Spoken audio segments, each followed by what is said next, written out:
Welcome to my channel. That's what she said.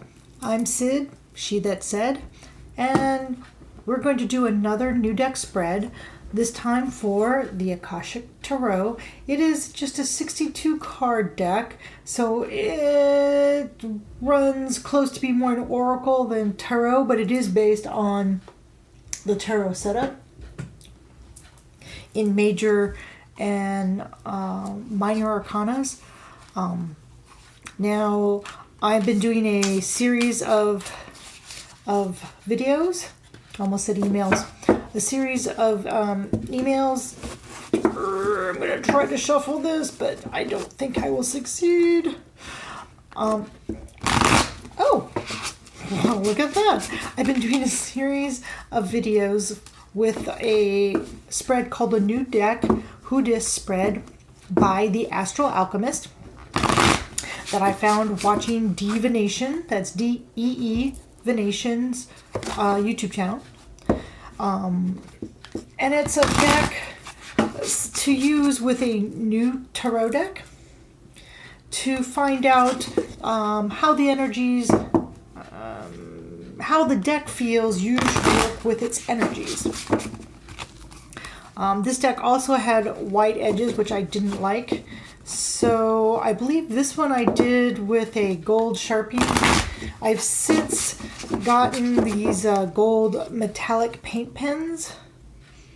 Yeah, these are the Sharpies, which I'll probably go back and do. And yes, I was messy. Look at that. I think this was the first one I did because I was so excited, but I like the way it looks. And the more I think about it, I like the messy. The messy makes this seem more antique and individual, because if you bought this deck, your deck won't look at that. You know what that came from? I did multiple at the same time. I learned that, yeah, I shouldn't do that. But that's how you learn, right? Or at least it's how I learned. Some things just aren't apparent. This is shuffling better than I thought it would. Why, thank you, deck. So this spread is a 5-card spread, 5 questions.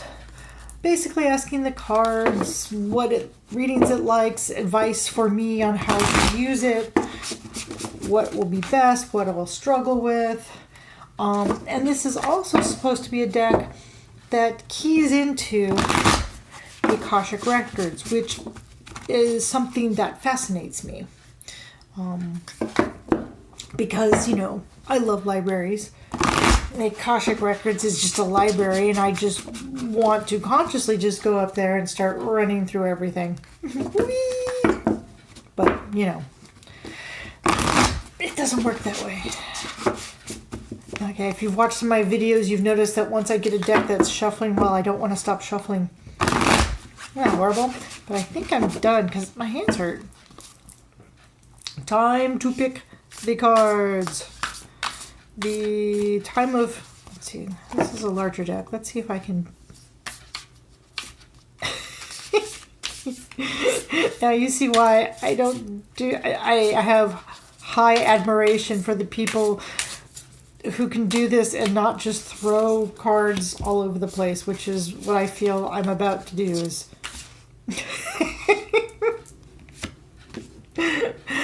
throw cards everywhere. And again, I didn't recheck my space, so I don't think I'll have enough room. They'll have to overlap. I set this up with narrower cards. I was trying to get the camera closer, so you could see the cards much easier. I'll probably go back to a wider set. Because for doing other readings, especially anything more, like this is the limit, anything more than 5 cards or different decks, I need more space. Plus, I like to show off my shinies. And it wouldn't give me that much more space anyway. Okay. Why are we here again? Oh, yeah. So, new deck. Who dis? Card number 1. The question is, what type of readings are preferred by this card, by this deck? And 5 of Forces, and I'm going to have to use the booklet because one of the reasons I like this is I like the keywords that they put on the cards. And it's especially like, so if it's reversed, it's not bad. It's just, it's a time of year, right?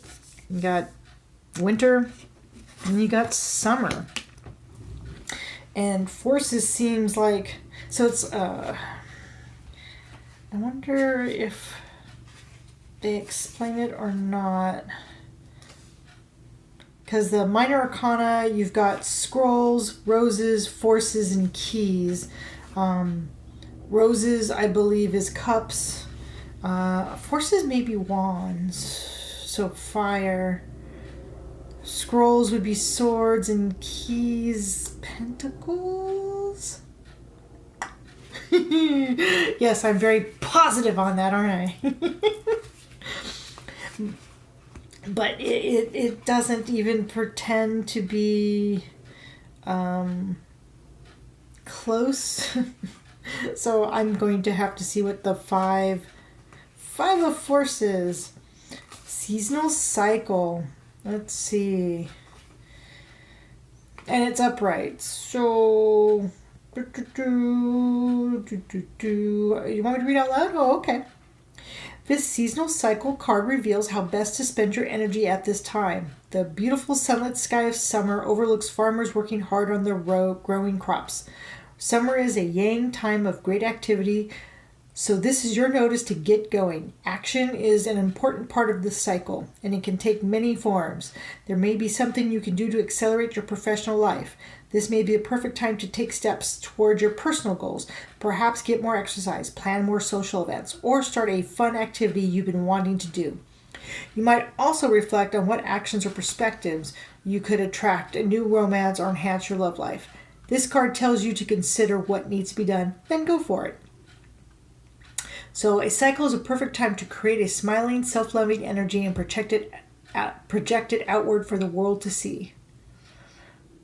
Which it's a quite, even reversed, it's just that it's a card, winter, which is a time of, it's not a bad time, but it's a time of looking inward instead of outward and taking stock of not doing things. So it's much more positive without being the Five of Wands that I remember.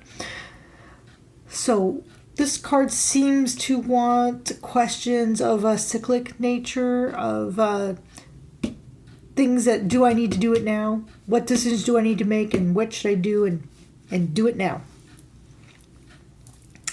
Okay. 2, what advice would help me learning to work with you? 8 of Keys, the Master Artisan. And if I think 8, it doesn't have a 9, 10.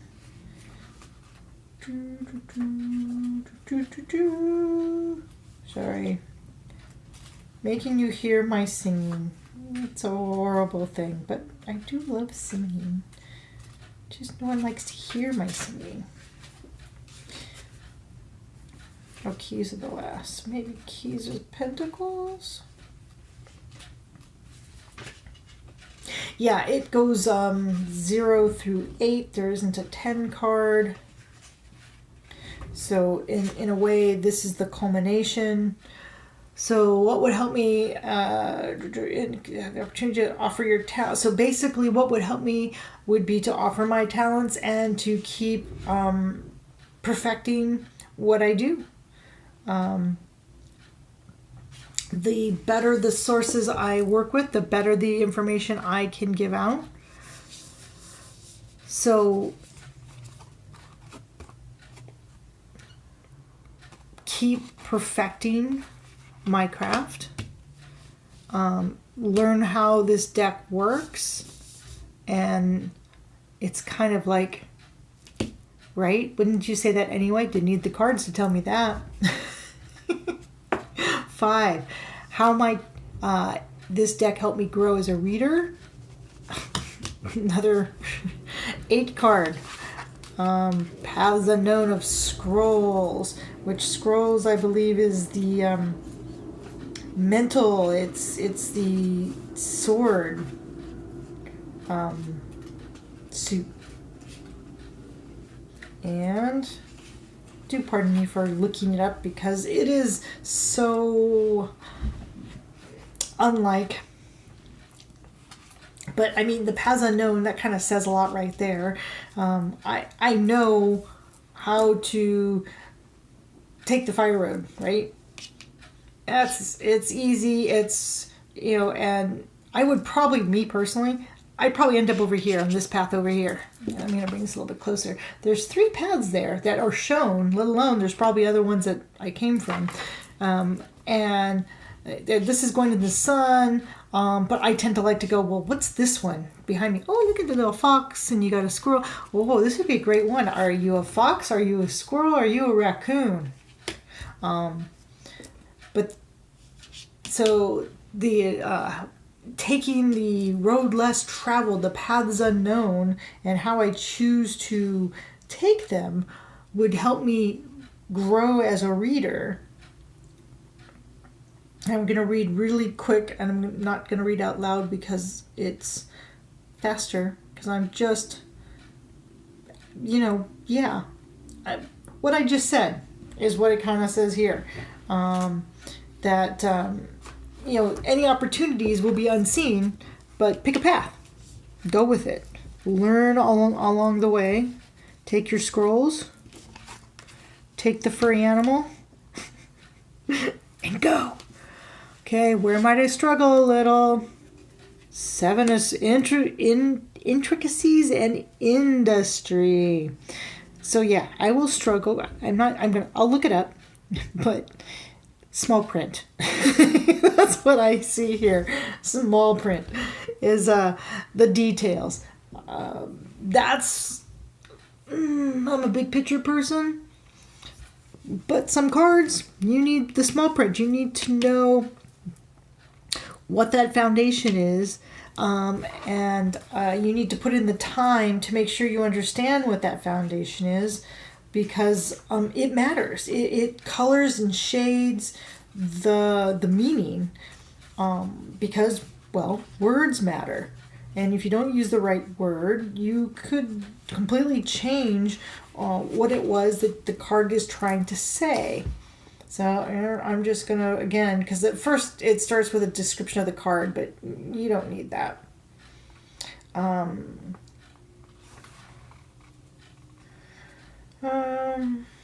Yes, be diligent with the specifics. Pay considerable attention to the detail. Follow through. Keep your long-term goal in mind. Yeah, I struggle with that. Those long-term goals, I like immediate goals. It's just how I've always been. But I'm liking the green. Okay, and I like purple because I do just like purple. Okay, how might I fully tap into the energy? Ooh, a major arcana card. Oh, and I like this card because you've got the reflection and you've got the moon reflecting here, but then you also have the boat reflecting here. You've got all these different reflections. But what does it mean? Patience, grasshopper. We will see what the book says.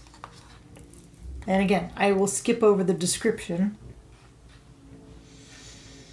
Let's see. The card can sometimes show a trip, particularly a trip over or by water. You know, I kept getting the 6 of Swords on other decks, which is a boat on water, right? Let's see. That can reveal you now have a direct line to your psychic gifts. You are now more aware of your emotions and reflect upon them. You recognize the differences between your intuitive voice, which is calm and assured, and your lower emotional compulsions. Who, what, me? Which are urgent and sometimes fear-based. Let yourself gain an even greater clarity and control of your emotions now. Okay, that makes so much sense. Because yes, I'm a flibberty gibbet. I'm a monkey mind. I want to blah, blah, blah, blah, because I find it fun. It kind of upsets other people. They get stressed. I actually don't like when some people don't want me to be in my monkey mind because I love it. I don't find it irritating. I find a particular peace sometimes, just playing on the monkey bars, if you will, swinging from idea to idea, because what that causes stress to other people. For me, the ability to swing from idea, it's not chaos. I got from this idea to there's a connection, and I love making those connections, and how, oh, look at 3 swings and I've come from here to here. And most people are like, that doesn't connect at all. I'm like, no, but it does, because it's here to here to here. It's right there. Why don't you see it? So yeah, but see, that's me. That's my manic, passionate, love talking voice. And I need to connect to my more intuitive spirit. If I need to bring in the other gifts, I need to calm down. I need to pull myself out of it. And if you've been watching these, I keep saying, pull myself out of it in order to let the truth through. So, I may have to, I'm going to start using the decks, but I'm also putting these out there for people to pick which deck they want a reading from. And that's why I'm trying to get an idea of how it wants to be used, and I'll put little keywords saying, okay, this is sort of like, okay, you need to get something done questions. This is make your plan and go. Maybe it's almost too late, because summertime, it's too late to plant in summertime, right? It can't be questions of, oh, should I plant peas or beans or tomatoes? It's like, no, you already need to plant it. It's time for reaping what you sowed, and maybe what to do with what you've sown and how to disseminate those gifts. But this is not a planting questions. These are about, okay, I've planted these seeds. They're beginning to come up. What do I do with them now? I got to find better words than that long sentence, though. Any suggestions would be helpful. Yeah, that's the Akashic Tarot. The Akashic Tarot. And I'm really liking what I see here. Join me again for the next tarot new deck spread that I do. I am sure I have at least 10 more that I'm going to be doing, because I want to do all my decks, including the Oracle decks. So thanks again for joining me. See you next time. Ciao!